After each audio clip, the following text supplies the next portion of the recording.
Olá, gente, espero que vocês estejam bem. Hoje a gente vai ver um pouco sobre o gênero da dissertação.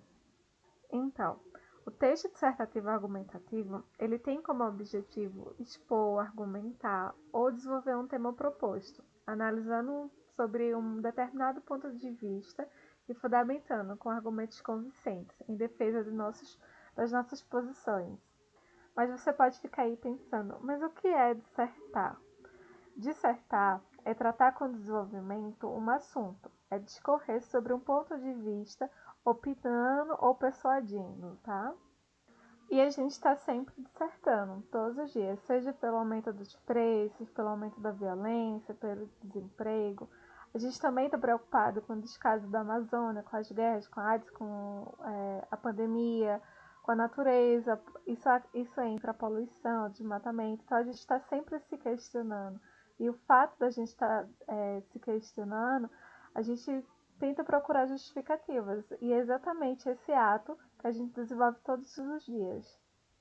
E quando a gente questiona, a gente também vai exercer os nossos pontos de vista, seja em relação à liberdade, à tecnologia, à minoria, às injustiças sociais, entre outros exemplos. E, em resumo, a dissertação implica em discussões de ideias, de argumentos, de raciocínio, organização de pensamento, defesa de pontos de vista, descoberta de soluções. Significa refletir o mundo que nos cerca. E aí, esse texto dissertativo, ele tem que expressar uma tese. A tese é um ponto de vista sobre determinado assunto, apoiada em dados, fatos, exemplos, fundamentações, enfim, em argumentos que comprove as informações da sua tese. E para isso, a gente precisa ter uma estrutura bem organizada. Nesse sentido, um dos maiores problemas que a gente encontra é expor ideias desordenadas, falta de raciocínio, ou seja, a coerência, não relacionar uma ideia com a outra, que está ligada à coesão, e tem textos que a gente escreve que não prova absolutamente nada. Então, esses são alguns problemas que a gente tem que evitar nos nossos textos. E as partes da dissertação elas devem estar bem definidas e intimamente ligadas. O modo de estrutura, a redação, é o que mais se valoriza para a integridade, a legitimidade do texto, a organização.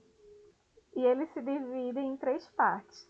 Na introdução, é onde a gente apresenta a ideia principal ou a tese. Aí tem um desenvolvimento, que a gente pode colocar 2 parágrafos ou 3, onde a gente faz a apresentação de argumentos que sustenta a ideia principal. E a conclusão, que é a apresentação de um resumo da ideia principal ou de uma sugestão para a resolução do problema. Então, tem algumas redações que a gente precisa fazer só um resumo. A redação do Enem, por exemplo, ela pede que a gente tome um resumo principal, faça e também dê uma sugestão para solucionar o problema.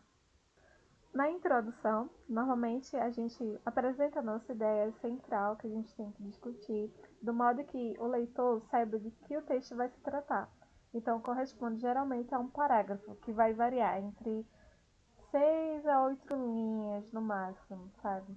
Então, a gente tem que se preocupar em deixar as coisas bem claras para que alguém que nunca leu sobre o assunto, talvez, ela consiga entender através do seu texto.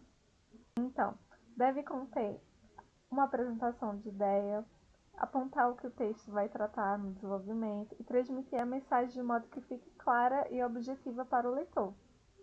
Já no desenvolvimento, é a parte encarregada pelo desdobramento da ideia central. Corresponde à exposição dos argumentos que comprovam o ponto de vista contido na introdução.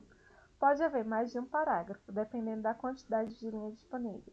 Então, a gente coloca mais ou menos entre 6 a 8 linhas para cada parágrafo do desenvolvimento e é onde a gente vai argumentar, colocar nossas ideias, os fatos, citar exemplos e etc. E é importante vocês notarem que esses fatos e argumentos fazem com que o conteúdo ideológico da tese seja plenamente desenvolvido, levando a uma conclusão. E a gente tem que prestar muita atenção com essa coisa do exemplo e dos fatos. A gente só pode citar algo ou exemplificar algo se fizer relação com o que a gente está falando, tá? A gente, por exemplo, não pode falar uma redação falando sobre maternidade, eu falar sobre questões raciais, por exemplo, sabe? São dois assuntos diferentes. Então, vocês precisam citar exemplos e tudo mais que façam de acordo com o que vocês estão falando no texto. Na conclusão, a gente tem que sintetizar as ideias e aí a gente vai ter que apontar uma solução para aquilo que a gente abordou no desenvolvimento. Então a gente não pode só criticar e colocar as outras pessoas para lutarem para entenderem como poderia ser resolvido isso. A gente precisa deixar claro. E aí a gente tem que pensar, quem é que vai fazer isso? Como ela pode fazer? E quais são as consequências dessa mudança? O que isso vai gerar para o problema que foi apresentado e discutido durante o texto? E aí, a conclusão é o acabamento da redação, é a parte que amarra o texto. E não deve ser iniciada, sabe, do nada. E também não pode acabar assim, no meio do nada. Tem que estar tudo bem fechadinho. E aí, a gente tem que retomar a ideia central, a fim de confirmá-la. A gente tem que fazer um resumo das ideias principais apresentadas e discutidas. E aí, a gente tem que colocar uma solução para a resolução da problemática abordada. Uma coisa importante: a linguagem tende a ser impersonalidade, por isso os verbos e os pronomes são empregados na terceira pessoa do singular. Então a gente não pode estar colocando como se fosse na primeira pessoa do singular. Tipo, eu acho, eu concordo, a gente tem que tirar isso. A variedade predominante é a padrão, então a gente não pode estar usando gírias, como se fosse um texto para um amigo, por exemplo, nem abreviando palavras. E os verbos são empregados predominantes no presente do indicativo. Então, nessa primeira semana, a gente não vai fazer a redação de fato. Eu criei um projeto de texto e eu quero que vocês preencham ele, tá bom? Nessa primeira parte, vocês vão colocar o tema da redação, que eu vou deixar no arquivo lá, e aí vocês abrem e acessam tanto os textos de apoio como o tema da redação. E aí vocês vão colocar o tema da redação aqui. A tese é qual o seu ponto de vista, o que é que você vai defender durante o seu texto, entendeu? E aqui vai fazer parte da nossa introdução. No argumento 1, você tem o tema, você tem o seu ponto de vista, e aí você vai colocar o seu primeiro argumento, ok? E aí você vai colocar o argumento, se você concorda, discorda. E aí o repertório, você tem que citar alguma coisa. Seja um filme, uma música, um site, um dados, que tenha relação com o argumento que você citou.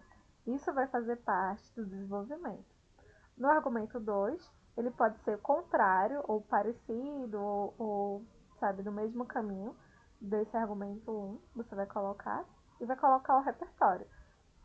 Você pode escolher, você pode colocar repertório nos dois ou só colocar aqui, ok? Ou aqui, só um repertório, mas que tenha algo citando. Aqui, a gente já problematizou com a tese, já argumentou, já escreveu 2 argumentos. E aqui, quando a gente argumenta, a gente tem que pensar na solução, que vai fazer parte da nossa conclusão. Então, a gente tem que colocar quem é que vai fazer, o que é que essa pessoa vai fazer, como que ele vai fazer e o que isso vai gerar. E no detalhamento é onde a gente vai colocar como isso daqui num parágrafo só, que vai servir para a nossa conclusão. Então, na atividade de vocês, vocês só vão preencher até a finalidade. Deixe o detalhamento para quando vocês forem fazer a redação mesmo, tá? E é isso. Qualquer dúvida, é só me procurar. Fiquem bem. Espero que vocês tenham aprendido, tenham gostado. Beijos.